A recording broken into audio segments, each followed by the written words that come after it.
جنات اور اس کی شرارتوں پر چل رہا تھا، لیکن کچھ احباب نے گزارش کی کہ موضوع کو چینج کر کے کسی اور ٹاپک پہ گفتگو کی جائے تو بہتر ہوگا۔ ان کی باتوں کا خیال کرتے ہوئے میں نے موضوع کو بدل دیا، لیکن سامعین سے گزارش ہے کہ جنات کے تعلق سے اگر آپ کے ذہن میں کوئی سوال ہو تو آپ اسے مجھ سے مل کر کے پوچھ سکتے ہیں۔ آج کے خطبہ جمعہ کے موقع پر آپ حضرات کے سامنے جس موضوع کے تعلق سے کچھ باتیں رکھی جائیں گی وہ ہے معاملات میں کوتاہی اور اس کا انجام۔ ایک سماج میں، ایک معاشرے میں رہنے کی وجہ سے ہمیں ایک دوسرے سے کئی طرح کے معاملات کرنے پڑتے ہیں، کبھی شادی بیاہ کے موقع پر، کبھی لین دین کے موقع پر، کبھی مصیبت اور پریشانی کے موقع پر ہم ایک دوسرے کے پاس جا کر کے اپنا معاملہ درج کرتے ہیں۔ انہی معاملوں میں ایک اہم معاملہ قرض لینے کا بھی ہے۔ ہم میں سے شاید کوئی ایسا ہو جو کسی کا قرض دار نہ ہو، بہت کم لوگ ایسے ملیں گے جو کسی کے قرض دار نہ ہو، وگرنہ سارے لوگ مصیبت میں، پریشانی میں، شادی بیاہ کے موقع پر اپنے دوستوں سے، یاروں سے، احباب سے، رشتہ داروں سے قرض لیتے بھی ہیں، قرض دیتے بھی ہیں۔ لیکن ہم اور آپ یہ بات جانتے ہیں کہ قرض لینے والوں کی دو قسمیں ہوتی ہیں۔ پہلے قسم کے لوگ وہ ہیں جو قرض لیتے ہیں قرض دینے کے لیے، اور دوسرے وہ ہوتے ہیں جو قرض لیتے ہیں قرض نہ دینے کے لیے۔ وہ لوگ جو قرض لیتے ہیں نہ دینے کے لیے، آدمی ایک بار ان کو اگر پیسہ دے دے اور دوبارہ فون کرے کہ مجھے میرے پیسہ لوٹا دو، تو دیکھا یہ جاتا ہے کہ لوگ سم بدل دیں گے، فون نہیں اٹھائیں گے، موبائل سوئچ آف کر دیں گے، اور اگر وہ تقاضا کرنے والا آدمی گھر پہ آ جائے، گھر پہ چلا آئے اور صاحب گھر کے اندر موجود ہیں، تو بچوں سے کہیں گے کہ جا کر کے کہہ دو کہ پاپا گھر پہ نہیں۔ اور بہت سارے بچوں نے اسی جملے کو جا کر کے اس آدمی کے پاس بھی ریپیٹ کر دیا کہ پاپا یہ کہہ رہے ہیں کہ پاپا گھر پہ نہیں۔ تو قرض داروں کی ایک قسم یہ بھی ہے کہ قرض لیتے ہیں نہ دینے کے لیے۔ میرے بھائیو اور دوستو، قرض لے کر کے نہ دینا، اس کی بہت ساری وعیدیں احادیث کے اندر وارد ہیں۔ رسول اکرم صلی اللہ علیہ وسلم نے اپنے دشمنوں کا جنازہ بھی پڑھایا، اور اگر آپ نے کسی کا جنازہ پڑھانے سے منع کیا تو دو قسم کے لوگ تھے۔ پہلے قسم کے لوگ وہ تھے جو قرض دار تھے، اور دوسرے قسم کے لوگ وہ تھے جو حضرت عثمان رضی اللہ تعالیٰ عنہ کو گالیاں دیا کرتے تھے۔ صحیح بخاری جلد 2 کی روایت، عبداللہ بن ابی بن سلول منافقوں کا سردار، اور یہ وہی آدمی ہے جس نے حضرت عائشہ رضی اللہ تعالیٰ عنہ پر زنا کی تہمت لگائی تھی، اور اسی رئیس المنافقین نے رسول اکرم صلی اللہ علیہ وسلم کو مدینہ سے باہر نکال کر کے پھینکنے کی تدابیر اختیار کی تھی۔ لَيُخْرِجَنَّ الْأَعَزُّ مِنْهَا الْأَذَلَّ، ہم میں سے جو سب سے زیادہ عزت دار ہے وہ مدینہ کے اندر رہے گا، اور محمد عربی نعوذ باللہ جو سب سے زیادہ ذلیل ہے، سب سے زیادہ ذلیل و خوار آدمی ہے، ان کو ہم مدینہ سے نکال کر کے باہر پھینک دیں گے۔ یہ تدبیر دینے والا رئیس المنافقین عبداللہ بن ابی بن سلول تھا۔ اور اسی طرح سے غزوہ احد کے موقع پر مسلمانوں کی تعداد 1000، مشرکین کی تعداد 3000۔ مقام شریف سے اس منافق نے مسلمانوں کا بھیس بدل کر کے مسلمانوں کی جماعت میں شامل ہو کر کے رسول اکرم صلی اللہ علیہ وسلم کے ساتھیوں کے ساتھ غزوہ احد میں شرکت کی، مگر جب مقام شریف پر پہنچا تو رسول اکرم صلی اللہ علیہ وسلم کو دھوکہ دیتے ہوئے 300 آدمیوں کو لے کر کے واپس ہو گیا۔ مسلمانوں کی جو تعداد 1000 تھی، اب وہ تعداد 700 بچی۔ غزوہ احد میں رسول اکرم صلی اللہ علیہ وسلم کو دھوکہ دینے والا یہی منافق تھا، مگر جب مرا اور اس کے بیٹے عبداللہ بن ابی یہ آئے اور کہا اللہ کے رسول صلی اللہ علیہ وسلم، آپ مجھے پتا ہے کہ میرے باپ سے کتنی دشمنی تھی، میرے باپ نے ہر موقع پر آپ کو ذلیل کرنے کی، آپ کو مارنے اور مروانے کی کوشش کی، لیکن اے اللہ کے نبی میرا باپ اس دنیا میں نہیں ہے، میں چاہتا ہوں کہ آپ اپنا کرتا دے دیں تاکہ میں آپ کے کرتے میں اپنے باپ کو دفن کر سکوں۔ رسول اکرم صلی اللہ علیہ وسلم نے زندگی بھر کی ساری دشمنیوں کو بھلا کر کے، سارے اختلافات کو مٹا کر کے رسول اکرم صلی اللہ علیہ وسلم نے عفو و درگزر کا چادر اوڑھتے ہوئے اپنا کرتا اٹھا کر کے عبداللہ کے بیٹے عبداللہ کو دے دیا اور کہا جاؤ اگر میرے کرتے میں دفن کرنے کی وجہ سے تمہارے باپ کے عذاب میں تخفیف کا کی امید ہے، محمد عربی کو اس سے کوئی اعتراض نہیں۔ اور جب جنازے کو رسول اکرم صلی اللہ علیہ وسلم کے کرتے میں لپیٹا گیا تو پھر ان کے بیٹے آئے اور کہا اللہ کے رسول آپ نے کرتا تو دے دیا ہے، ایک آخری خواہش یہ ہے کہ آپ میرے باپ کی نماز جنازہ بھی پڑھا دیں۔ رسول اکرم صلی اللہ علیہ وسلم آگے بڑھے صلاۃ جنازہ ادا کرنے کے لیے، عمر بن خطاب رضی اللہ تعالیٰ عنہ نے پکڑ کر کے روک لیا، کہا اللہ کے نبی آپ ایک منافق کی نماز جنازہ پڑھانے جا رہے ہو، وہ آدمی جس نے ہر موقع پر ہم کو گالیاں دی، ہم کو مارنے اور مروانے کی کوشش کی، آج آپ اس کی صلاۃ جنازہ پڑھانے جا رہے ہیں۔ رسول اکرم صلی اللہ علیہ وسلم نے فرمایا عمر آج میرا راستہ نہ روکو، وہ میرا دشمن تھا لیکن میں صلاۃ جنازہ پڑھانے سے باز نہیں آؤں گا۔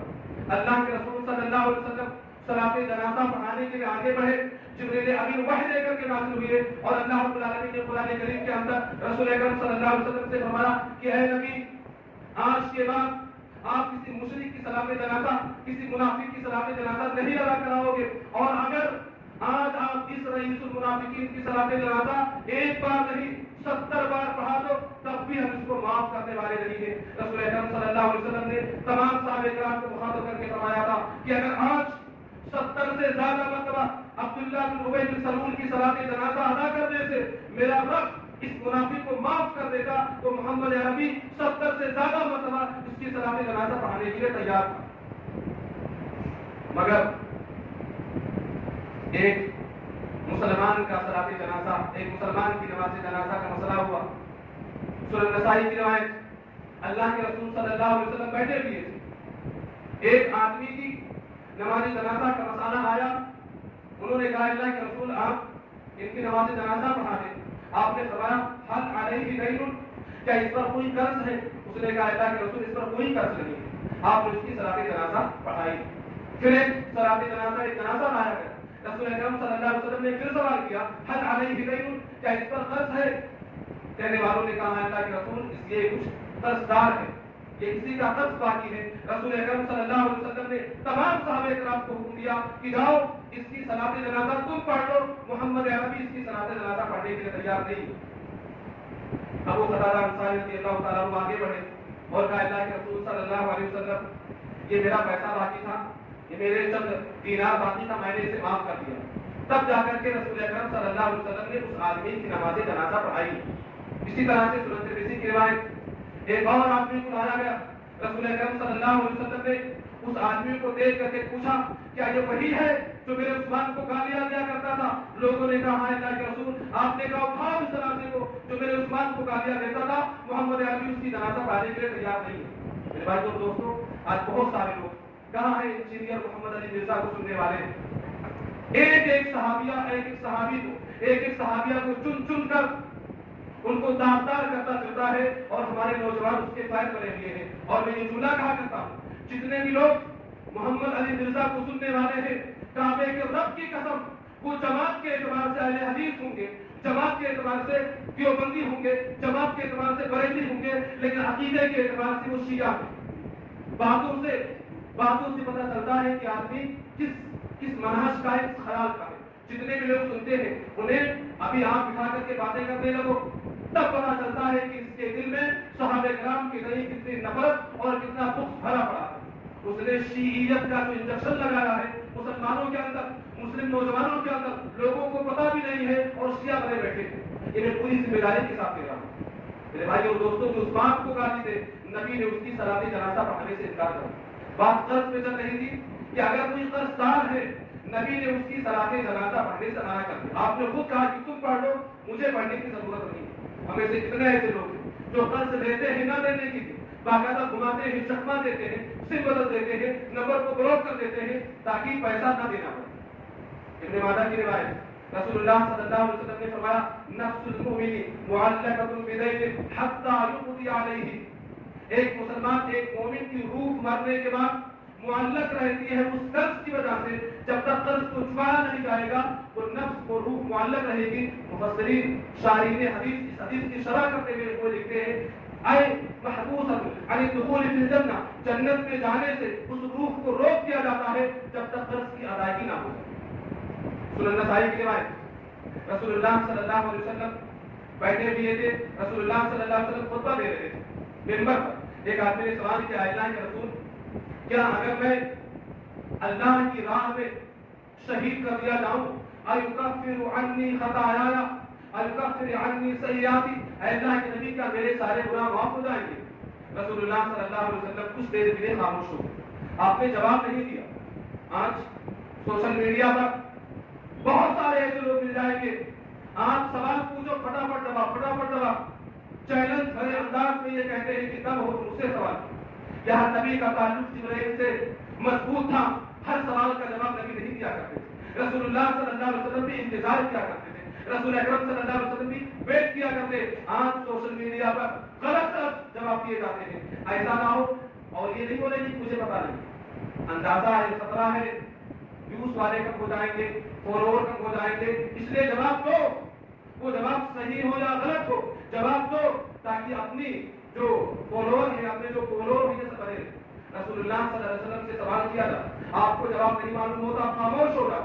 رسول اللہ صلی اللہ علیہ وسلم انتظار کیا کرتے تھے.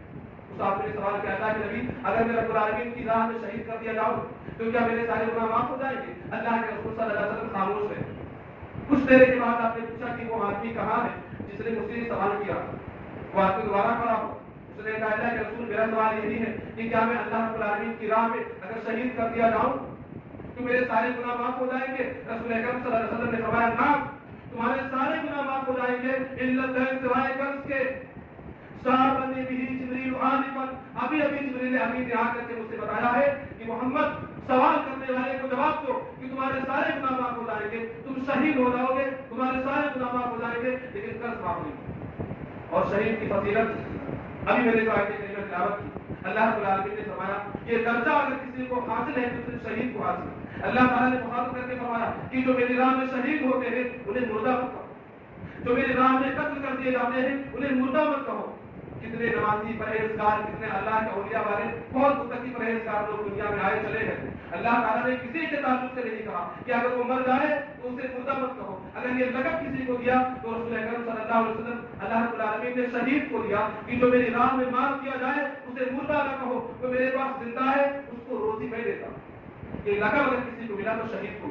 اور اسی طرح سے اللہ کے رسول صلی اللہ علیہ وسلم نے فرمایا کہ جب کوئی آدمی, کوئی مجاہد رب العالمین کی بارگاہ میں مارا جاتا ہے, خون کا ایک قطرہ زمین میں بعد میں گرتا ہے, اس کے سارے گناہوں کو پہلے معاف کر دیا جاتا ہے. اسی طرح اللہ کے رسول صلی اللہ علیہ وسلم نے اسی حدیث کے اندر فرمایا کہ شہید کو قبر کے عذاب سے محفوظ رکھا جاتا ہے, شہید کو قبر کے اندر عذاب بھی نہیں ہو. اور اسی طرح شہید کو جنت میں 70 حوریں ملے گی. 70 حوریں ہر کسی کو نہیں ملتی. کسی کے سلسلے میں دو کی روایت ہے کہ 2 حوریں ملے گی, کسی کے سلسلے میں 1 ہے, لیکن شہید کو 70 حوریں ملے گی. لیکن رسول اللہ صلی اللہ علیہ وسلم نے فرمایا یغفر للشہید کل ذنب الا الدین. اتنی ساری فضیلتیں ہونے کے باوجود اللہ تعالیٰ نے شہید سے بھی قرض کو معاف نہیں کیا. وجہ یہ ہے کہ قرض کا تعلق بندے کے حقوق سے, کسی آدمی کے حق سے ہے. اللہ تعالیٰ اپنے معاملات کو حقوق العباد میں, حقوق اللہ میں, یعنی عبادتوں میں کوئی کوتاہی ہو جائے اللہ تعالیٰ اس کو چاہے گا تو معاف کر دے. نماز میں کوئی کوتاہی ہو جائے اللہ تعالیٰ معاف کر سکتا ہے, لیکن اگر کسی بندے کے حق میں کوتاہی ہوئی اللہ تعالیٰ اسے معاف نہیں کرے گا, وہ بندہ ہی معاف کرے گا اللہ تعالیٰ. اور آپ 7 حج نہیں 70 مرتبہ حج کرو, آپ مدینہ ہی میں زندگی گزارو, آپ کی زندگی طواف کرتے کرتے ہی ختم ہو جائے. اگر بندے کے حق میں کوتاہی ہے, کسی کے حق میں آپ نے حق تلفی کی ہے, وہ معاف ہونے والا نہیں. یا آپ ذہن کے اندر بٹھا لیں اللہ تعالیٰ بندوں کے حق میں اگر کوئی کوتاہی ہوئی اللہ رب العالمین اسے معاف کرنے کے لیے تیار نہیں. اسی طرح سے آج ہم آپ دیکھیں معاملات میں زمین و جائیداد کا مسئلہ ہے.